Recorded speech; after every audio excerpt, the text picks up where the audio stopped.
هذا واش واحد الفيديو تاع واحد مروكي قال لك الجزائر تريد الصلح مع المغرب لأن النظام الإيراني سقط النظام الإيراني. مي اسمعني يا المروكي، الجزائر ما ديرش الصلح معاك. لو كان العالم يخلص نبقاو حنايا وانتوما وما نديروش الصلح معاكم. دوكا ماشي القضية ما راهيش في يد عبد المجيد تبون ولا الجيش، راه في يد الشعب. الشعب ما بغاش الصلح. ونا با بزوان دو بي افيك فو، حنا ما على بالناش كاع بيكم.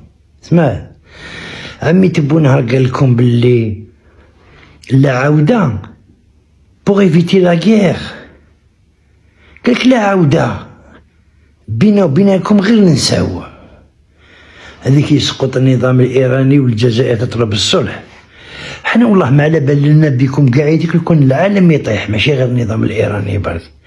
عم بالكم حنايا رعاة ولا حماية كيما نتوما؟ العالم يطيح بإسره 193 دولة ما نديروش الصلح معكم، نبقاو وحدنا باسكو نتوما تاع نفاق وما فيكمش كونفيونس. هذه اللي ما بغيتوش تفهموا نتوما.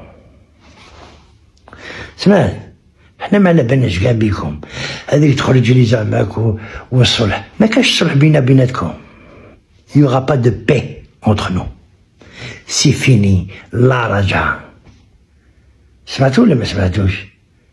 هذوك باش هذو الهدور هذو لا ديسكسيون هذو قايتك هذو قولوا حكوها للشعب تاعكم الأمي اللي ما يفهمش لي جو بوليتيك.